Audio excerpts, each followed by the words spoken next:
Díomh a cairde, Dean anseo ó éasca péasca, agus is múntóir meánscoile mé. Tá mise mothirs teanga le 7 mbliana is feithe nús, ach mar dear an seanachil thuras léinn is feasa. So thosaigh mo aistir Ghaeilge nuair bhí me 4 bliana d'aois sa bhunscoil Ghaeilscoil Kildare, bhí si nua ag an ann, níor bhach beidir 3 rang ann, an sin lean me orm duscail scoil ór nua Ghaeil Coláiste Kildare agus níor bhach 9 ardún ann san umlán.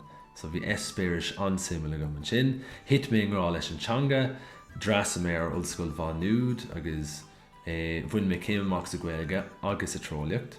An sin lean me orm rin mé máisteach sa nua Ghaeilge in ollscoil bhanúd an sin freisin, agus an sin ilú mé mar bhúntóir meánscoile. Colú sa bhí me cáilethe mar bhúntóir cúig mé arás ag mún in Coláiste Kildare ag mún ina trólaíochta trí Ghaeilge agus an Ghaeilge freisin.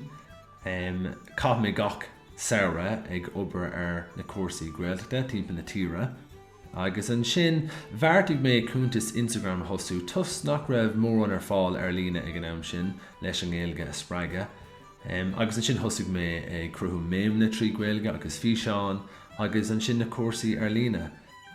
Ach is sin ráite inis rís bíon orm cinál bar feabhas a chuir mo chuid Ghaeilge agus déanamh sin trí cuasaí a dhéanamh le Gaeilcultúr tá rangan na úntacha ar fáil acu do gach leibhéal agus bíon ceann úntacha ar fáil dom leithitsa agus bíon ceann ardcruinis acu agus cairínte sin lom cinál freastal ar muiscile na teanga arís.